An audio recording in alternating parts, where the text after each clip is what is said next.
अस्सलाम वालेकुम students, welcome to my YouTube channel biology with Rizwana Naseem. बच्चे, आज जो हम लोग चैप्टर स्टार्ट करने वाले हैं that is the diversity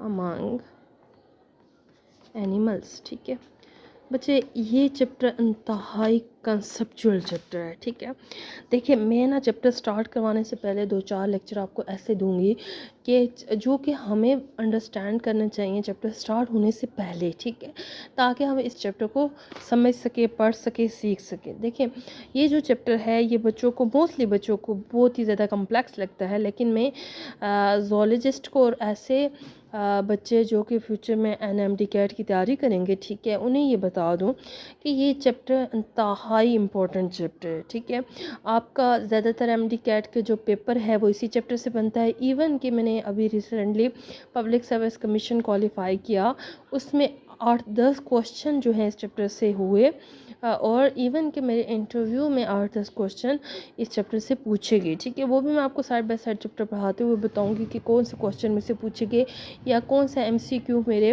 paper में आया हुआ था। ठीक है, लेकिन बच्चे आपने ये पूरा चैप्टर कंप्लीट समझने के लिए एक तो पेशेंस रखना है। ठीक है, और दूसरी बात ये है कि आपने मेरे साथ रहना है और मेरे डेली बेसिस पे जो मैं लेक्चर्स अपलोड करूँगी उन्हें समझना भी है, उन्हें मेमोराइज़ भी करना है, उन्हें सीखना भी है। और इंशाल्लाह मैं इंशाल्लाह आपको गारंटी देती हूँ कि मैं आपको ये चैप्टर, ये कॉन्सेप्ट्स फिंगर टिप्स पे याद करवा दूँगी, समझा दूँगी, और आप इस चैप्टर को सीखने के बाद आखिर में इस चैप्टर को एक चार्ट के ऊपर मैं हमेशा से बच्चों को करवाती होती हूँ। एक चार्ट पे हम लोग इसको समराइज़ करेंगे, आपको एक एक चीज़ आपको मेमोराइज़ हो जाएगी इंशाल्लाह ताला। चलें जी, अब बच्चे हम लोग बात करें डाइवर्सिटी की ना। जब हम लोग एनिमल डाइवर्सिटी की बात करते हैं तो देखें एनिमल्स के अंदर कितनी डाइवर्सिटी है, कितनी फ़िशेज़ हैं, फ़िशेज़ की कितनी, मतलब 48,000 फ़िशेज़ तो सिर्फ फ़िशेज़ की हैं। ठीक है, अगर हम लोग रेप्टाइल्स की बात करें तो कितनी ज़्यादा वैरायटी है रेप्टाइल्स के अंदर। ठीक है, बर्ड्स की वैरायटी की बात करें, मैमल्स की वैरायटी की बात करें, तो एनिमल्स, देखिए एनिमल किसे कहते हैं आपको पहले तो ये पता होना चाहिए ना।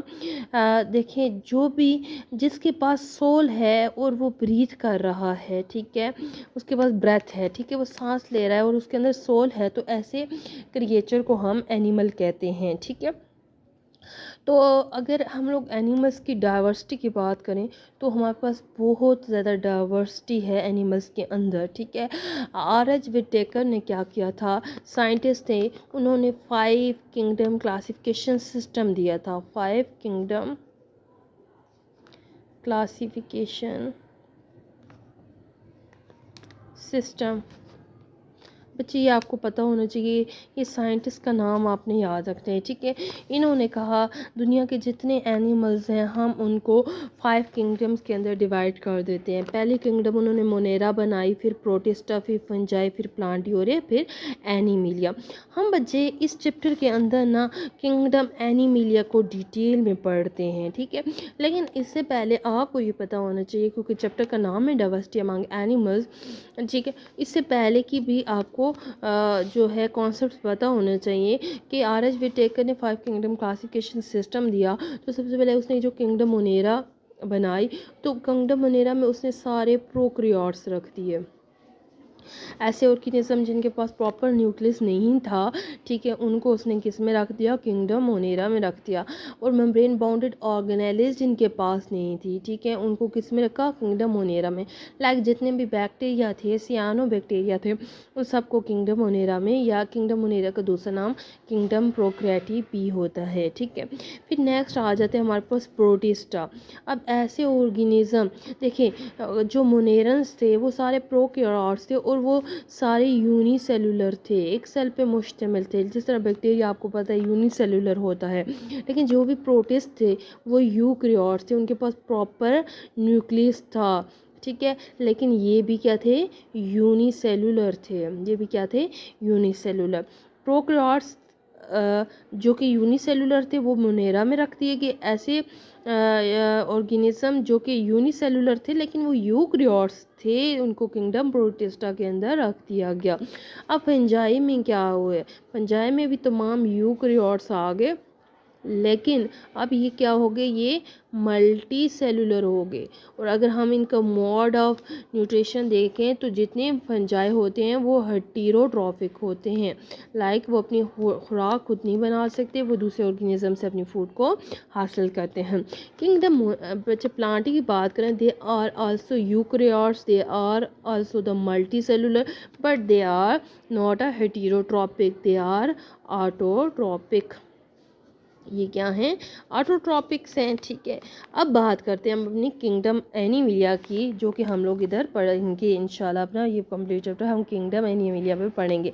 बच्चे हमें होगा, पता है बल्कि किंगडम एनिमिलिया जो है ये सारे यूकैरियोट्स होते हैं, इनके पास प्रॉपर न्यूक्लियस होता है, ये तमाम मल्टी सेलुलर होते हैं, इनकी बॉडी एक से ज़्यादा सेल से बनी होती है। जिस तरह अपनी बॉडी की बात करें तो हमारी बॉडी 60 ट्रिलियन सेल से बनी है। ठीक है, लेकिन हम सारे के सारे हेटेरोट्रॉपिक हैं। क्या हैं, हेटेरोट्रॉपिक हैं।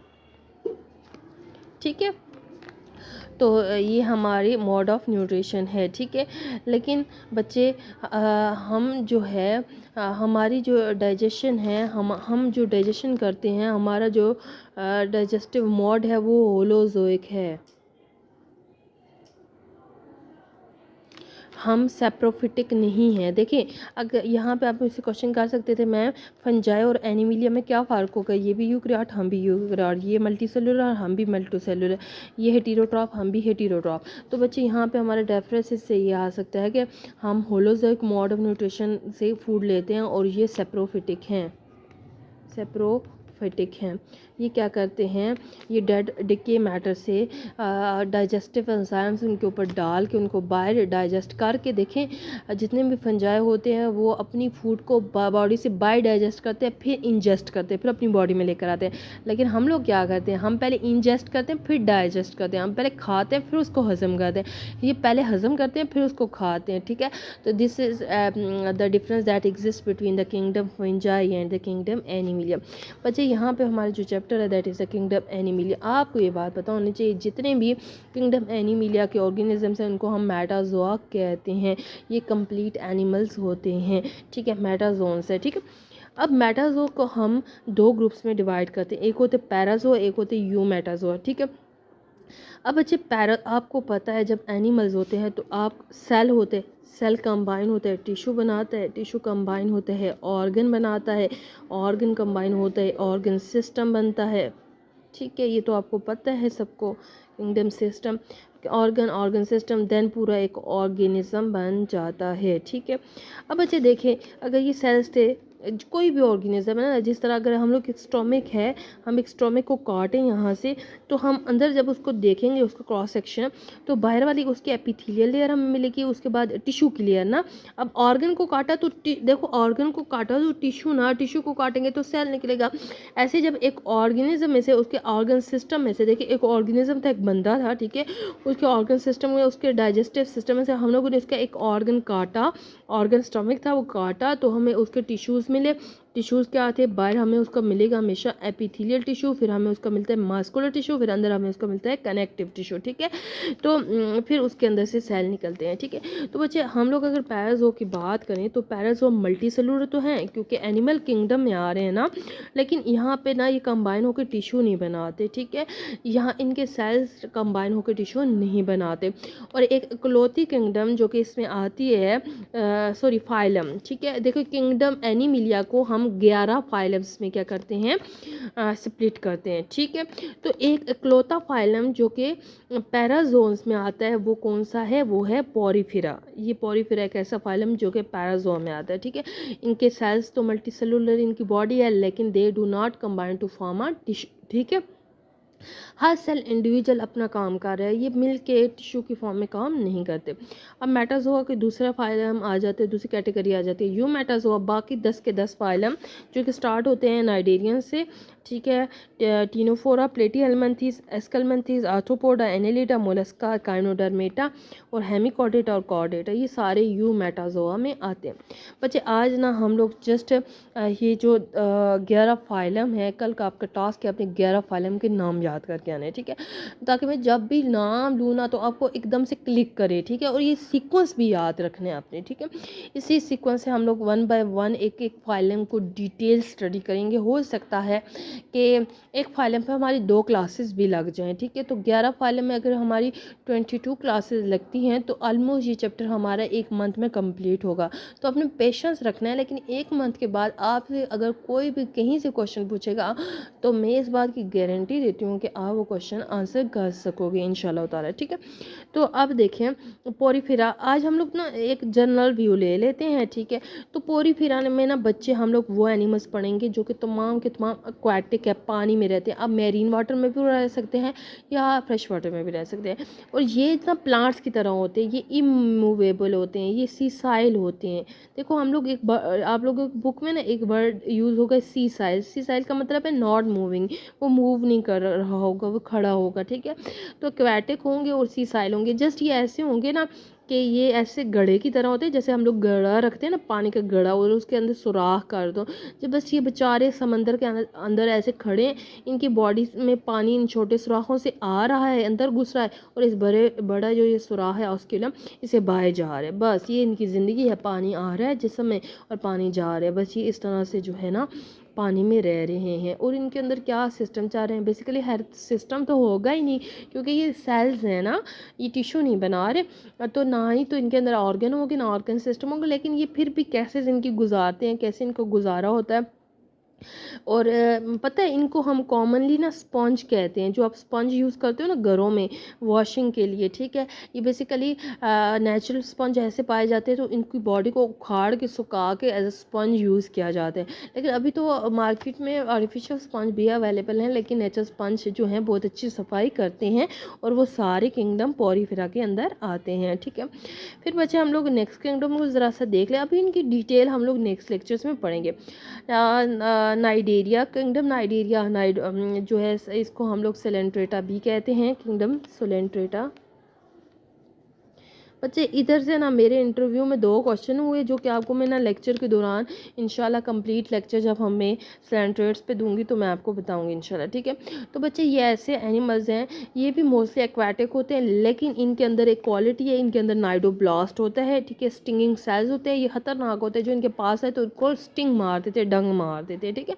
और अपने प्रे को पैरालाइज करके खा जाते हैं, ठीक है। फिर आ जाते हैं टीनोफोरा। टीनोफोरा की आपने बात याद रखनी, बड़े प्यारे प्यारे समंदर में रहने वाले खूबसूरत एनिमल्स होते हैं। इनके अंदर ना बायोलुमिनेसेंस पाई जाती है, जिस तरह जुगनू चमकता है ना, तो ये बहुत प्यारा चमक होती है ना इनके अंदर। बड़े प्यारे शाइनिंग क्रिएचर है जो कि पानी के अंदर पाए जा रहे हैं। तो अभी तक आप देख लो पोरीफेरा, स्लैंट्रेट्स और टीनोफोरा के अंदर आप जो एनिमल्स पढ़े वो सारे के सारे पानी में पाए जा रहे हैं। अब आ जाते प्लेटीहेल्मिन्थेस पे। प्लेटीहेल्मिन्थेस बेटा ऐसे हैं जिन उनको हम फ्लैट वॉर्म्स कहते हैं ना, ये कीड़े होते हैं फ्लैट टाइप के, ठीक है। हम डिटेल में पढ़ेंगे इंशाल्लाह इनके तमाम सिस्टम।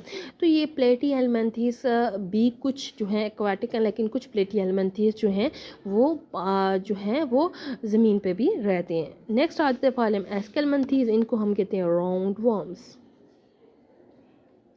ये आए और राउंड बने और डायरेक्टली ह्यूमन बॉडीज़ के अंदर घुस के इन्होंने अपना होल ह्यूमन बॉडी को रखा हुआ है। नेक्स्ट आ जाते बच्चे आर्थ्रोपोड।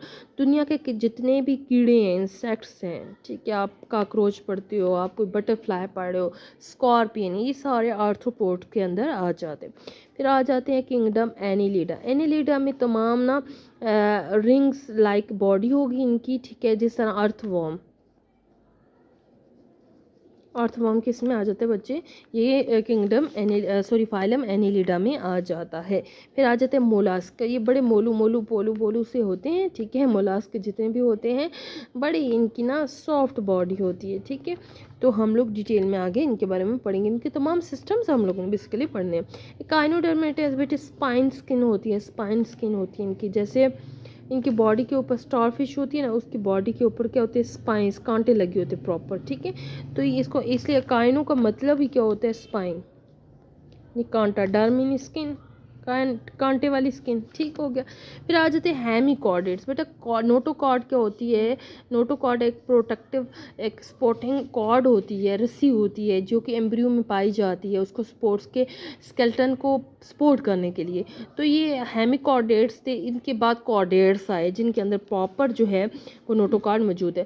बेटा हम ना ये जो कॉर्डेट्स है आपके फर्स्ट ईयर के इस चैप्टर में कॉर्डेट्स के आगे से क्लासेस पांचों क्लासेस बताई गई हैं। लाइक देखिए ये फाइलम है ना, फाइलम ऑर्डर नहीं, फिर फैमिली नहीं, जी मतलब क्लास को डिस्कस किया गया, ठीक है। क्लासेस कौन सी हैं? मैमिलिया, ठीक है, क्लास स्पाइसिस, क्लास एम्फीबिया, रेप्टाइलन, ठीक है, तो क्लास एवीज, ठीक है।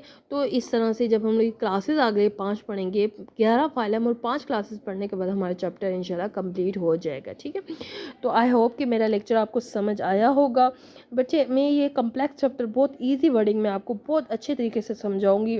आप बस पेशेंस रखें, मेरे लेक्चर्स को सुने, रोज़ाना की बेसिस पे आपने याद करने इन लेक्चर्स को, ठीक है।